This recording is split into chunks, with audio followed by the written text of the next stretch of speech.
राम राम दोस्तों, जय बाबा नीम करोली महाराज जी की, जय श्री राम, जय हनुमान जी की।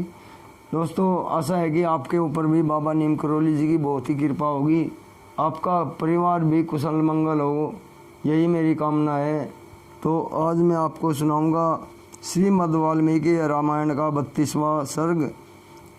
इसे सुने और आगे भी शेयर करें ताकि आपको और भी ज़्यादा पुण्य और धर्म लाभ मिले। तो और एक प्रार्थना हो रहा है कि चैनल को सब्सक्राइब अवश्य कर ले, क्योंकि पूरी वाल्मीकि रामायण इस चैनल पे मैं भेज रहा हूँ, शुरू से ही किया है बिल्कुल, और आखिर तक जितने भी 500 सर्ग हैं इसके सारे मैं चैनल पर सुनाऊंगा। तो सभी आपको पूरी रामायण का धर्म लाभ मिले, इसलिए चैनल को सब्सक्राइब अवश्य कर ले दोस्तों। तो शुरू करते हैं। 32वां सर्ग। ब्रह्मपुत्र के कुश के 4 पुत्रों का वर्णन। सोनभद्र तटवर्ती प्रदेश को वसु की भूमि बताना। कुशनाभ की 100 कन्याओं का वायु के कोप से कुब्जा होना।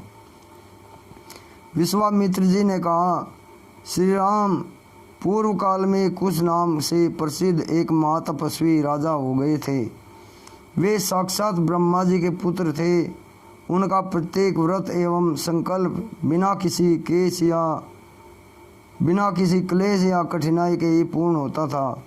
वे धर्म के ज्ञाता, सत्पुरुषों का आदर करने वाले और महान थे। उत्तम कुल में उत्पन्न विदर्भ देश की राजकुमारी उनकी पत्नी थी।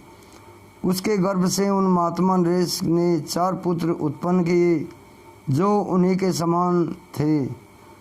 उनके नाम इस प्रकार हैं, कुशाम्ब, कुशनाभ, असुर, त्रजस तथा वसु। ये सब के सब तेजस्वी तथा महान उत्साही थे। राजा कुश ने प्रजा रक्षण रूप क्षत्रिय धर्म के पालन की इच्छा से अपने उन धर्मनिष्ठ तथा सत्यवादी पुत्रों से कहा, पुत्रों, प्रजा का पालन करो, इससे तुम्हें धर्म का पूरा पूरा फल प्राप्त होगा। अपने पिता महाराज कुश की यह बात सुनकर उन चारों लोक शिरोमणि नरश्रेष्ठ राजकुमारों ने उस समय अपने अपने लिए पृथक पृथक नगर निर्माण कराया। माँ तेजस्वी कुशाम्ब ने कौशाम्बी बसाई, जिससे आजकल कोसम कहते हैं। धर्मात्मा कुशनाभ ने महोदय नामक नगर का निर्माण कराया और परम बुद्धिमान असुर रजस ने धर्मारण्य नामक एक श्रेष्ठ नगर बसाया तथा राजा वसु ने गिरिव्रज नगर की स्थापना की। महात्मा वसु की यह गिरिव्रज नामक राजधानी वसुमती के नाम से प्रसिद्ध है। इसके चारों ओर ये 5 श्रेष्ठ पर्वत सुशोभित होते हैं।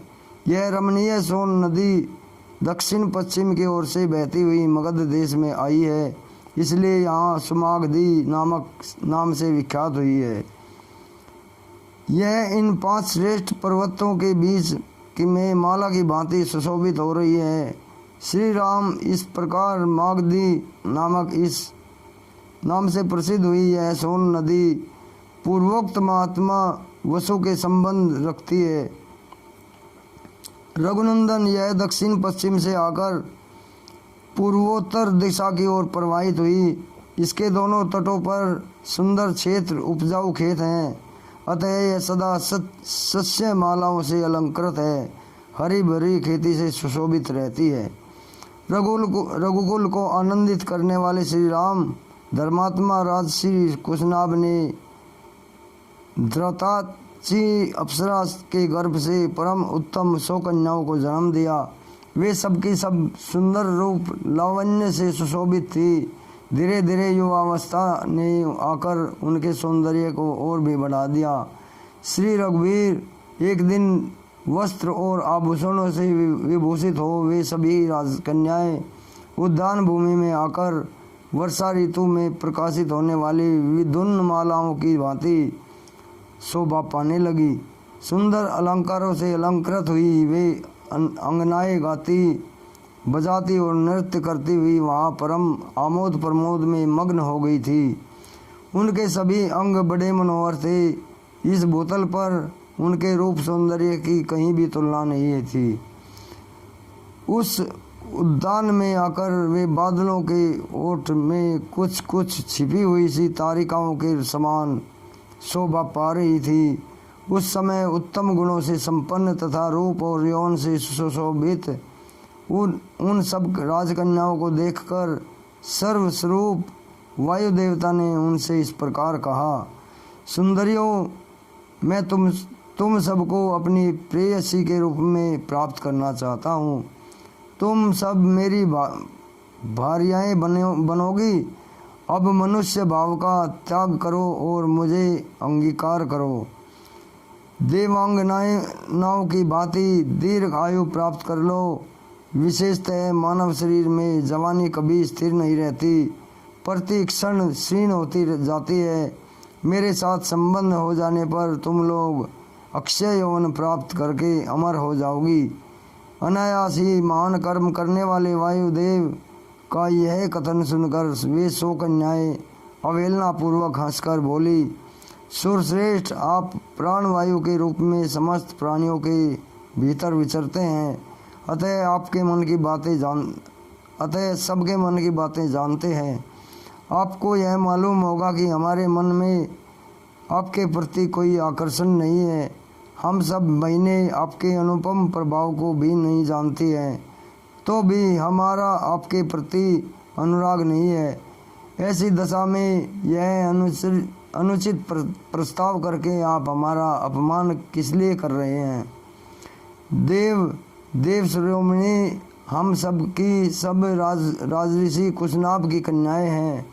देवता होने पर भी आपको शाप देकर वायुपद से भ्रष्ट कर सकती हैं, किंतु ऐसा करना नहीं चाहती, क्योंकि हम अपने तप को सुरक्षित रखती हैं। दुर्मते, वह समय कभी न आवे जबकि हम अपने सत्यवादी पिता की अवहेलना करके कामवश या अत्यंत अधर्म पूर्वक स्वयं ही वर ढूंढने लगे। हम लोगों पर हमारे पिताजी का प्रभुत्व है, वे हमारे लिए सर्वश्रेष्ठ देवता हैं। पिताजी हमें जिसके हाथ में दे देंगे वही हमारा पति होगा। उनकी यह बात सुनकर वायु देवता अत्यंत कुपित हो उठे। उन ऐश्वर्यशाली प्रभु ने उनके भीतर प्रविष्ट होकर सब अंगों को मोड़कर टेढ़ा कर दिया। शरीर मुड़ जाने के कारण वे कुबड़ी हो गई। उनकी आकृति मुट्ठी बंधे हुए एक हाथ के बराबर हो गई। वे भय से व्याकुल हो उठी। वायु देवता के द्वारा कुबड़ी हुई उन कन्याओं ने राजभवन में प्रवेश किया।